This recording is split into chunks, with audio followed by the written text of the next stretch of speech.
மலேசியால நடக்கிற ஜனநாயகனோட ஆடியோ லான்ச்ல கிட்டத்தட்ட 90,000 பேர் கலந்துக்கிறாங்க. நம்ம சென்னையில ஆடியோ லான்ச் நடக்காம போனதுக்கு ஒரே காரணம் என்னன்னா ஆடியோ லான்ச்சுக்கு உள்ள இருந்த கிரௌட விட ஆடிட்டோரியத்துக்கு வெளியே அவ்வளவு கிரௌட் இருந்துச்சு.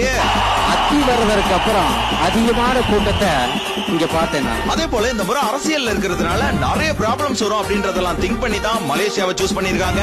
இவ்வளவு பிரம்மாண்டத்தை இன்னும் பிரம்மாண்டமாக்க இந்திய சினிமாவோட ஜாம்பவான்கள் தளபதி பட இயக்குநர்கள்னு மிகப்பெரிய நட்சத்திர பட்டாலுமே இந்த ஆடியோ லான்ச்ல கலந்துக்க போதுங்க. அதுலயும் அனிருத்தோட கான்செப்டும் இந்த ஃபேர்வெல் டான்ஸும் அந்த ஸ்டேடியத்தையே சும்மா ஜொலிக்க வைக்க போதுங்க. அடுத்து அட்லி நெல்சன் லோகேஷ் இவங்க என்ன பேச போறாங்க, அடுத்து எச் வினோத் அவர்கள் படத்தை பத்தி என்ன பேச போறாரு அப்படின்றதுதான் மிகப்பெரிய எதிர்பார்ப்பு.